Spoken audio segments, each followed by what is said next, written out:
Hey guys, it's me, the Bombay Chef Varun Inamdar, and welcome to yet another episode of the Curry World.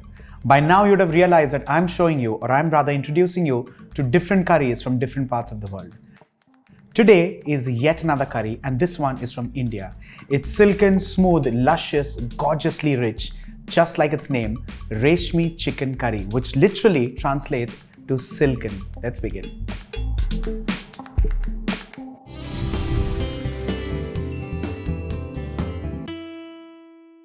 Well, Reshmi Chicken Curry is a straight lift from the quintessential tikka, Reshmi Tikka, which is yellow in color. So by now, you roughly kind of know the color of this curry. It's going to be yellow in color. Let's begin with marination, for which I'm going to use curd, followed by paste of ginger, garlic, and a little bit of green chilies.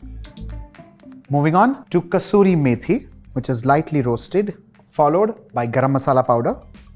To this, let's also add in haldi, which by now you would have realized is the hallmark of this recipe. A touch of red chili powder. Not too much because you do not want to change the color of this recipe. Lemon juice.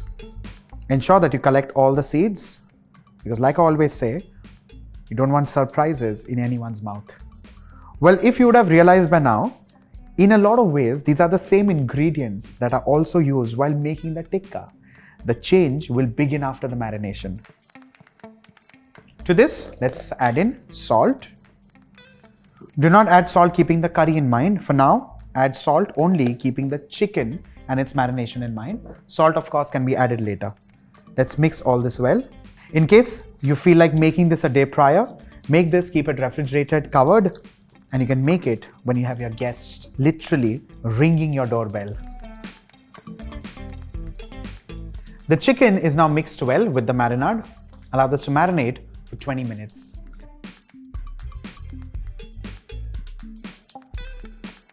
It's been 20 minutes and the chicken is beautifully marinated. Let's move on to the next step, and that is making the paste of red onions and cashew nuts. For this paste, I'm going to use red onions, which are roughly cut, and along with this, cashew nuts. Now, nothing is roasted, nothing is cooked, nothing is boiled, steamed, absolutely no cooking trick here, no cooking technique here. Let's run this into a nice, fine and smooth paste. And while making the paste, you may not want to add water because onion has a lot of water, it has a lot of moisture. So that's going to take care of it.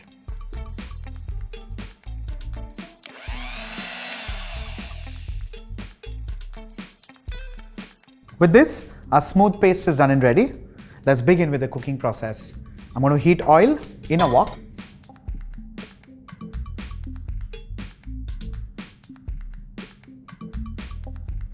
Once the oil just kind of begins to heat up, I'm going to add in the paste of red onions and cashew nuts.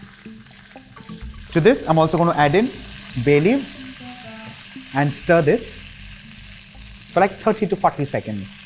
Well, eventually all of this is of course going to get cooked with the chicken. So do not waste a lot of time at this stage. 30 to 40 seconds. Once you're content with some stirring here, let's add in pieces of marinated chicken. Let's stir this well on medium flame and ensure that the chicken now gets seared on the outside. Of course, you need it to be nice and juicy within, but for that, the outside needs to be seared well. The idea here is to lock in the juices and also the flavor of the chicken. You need to be slightly careful at this stage because of cashew nuts in this recipe. Chances are the cashew paste would start sticking at the bottom of the pan. Keep scraping the sides as well as the bottom. After which, I'm going to add in some water. You're going to add in slightly more water because the chicken, of course, while cooking will also absorb all the water, it'll release all its juices, and then you get that nice thickish curry, which is what is intended in this case. Let's adjust the salt as well. Remember the fact that salt was already added in the recipe while marinating the chicken. One quick stir, cover this, and allow this to cook for 15 to 20 minutes on medium flame.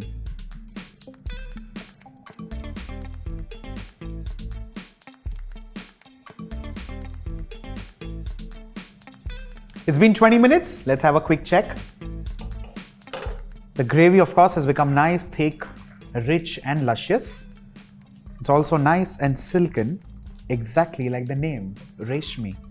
Let's add in cream and of course make it extra creamy and delicious at the same time. Let's stir this well. Cook this precisely for 30 seconds. Once oil starts releasing the sides of the pan and also starts rising to the top, off goes the flame because the curry is done and ready. This now straight goes in the serving bowl.